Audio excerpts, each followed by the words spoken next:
नमस्कार, मैं हूं जय किशन और आप देख रहे हैं मन की बात। भगवान शब्द जब हमारे सामने आता है तो हमारे सामने एक दिव्य पुरुष, सर्वशक्तिशाली, ऑलमाइटी की अवधारणा विकसित होती है कि उनसे बड़ा, उनसे आगे कोई नहीं होता। अगर किसी क्षेत्र की बात करें संसार में, जो व्यक्ति किसी क्षेत्र में एक्सट्रीम है, यानी उससे आगे कोई नहीं है, यानी उससे कोई देवीय ईश्वरीय शक्ति जिसे मान सकते हैं, तो वो कहते हैं कि वो उस क्षेत्र का भगवान है। जैसे आपने सुना होगा कि तेंदुलकर गॉड ऑफ क्रिकेट जिसे मानते हैं कि उन्होंने बहुत अच्छा खेला, वो क्रिकेट के भगवान हैं।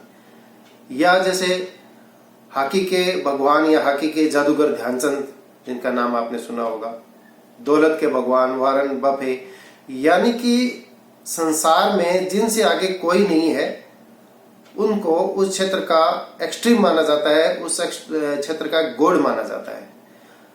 इसी अवधारणा में एक अवधारणा ही है कि शेयर मार्केट का भगवान कौन है।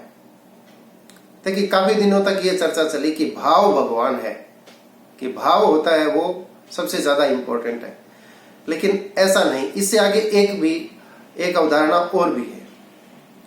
भगवान हम उसे मानते हैं जब कोई उपाय नहीं बचे और कोई शक्ति काम नहीं आए, तब केवल ईश्वर हमें उस विपत्ति से निकाल सकता है, केवल भगवान उसको बचा सकता है। कहते हैं कि अब तो केवल उसे भगवान ही बचा सकता है। इसका मतलब यह है कि कोई संसारिक शक्तियां काम नहीं कर रही हैं, कोई एफर्ट्स, कोई टेक्नोलॉजी काम नहीं कर रही है, और केवल एक व्यक्ति, एक पुरुष, एक सोच उसको बचा सकती है, वो केवल भगवान है।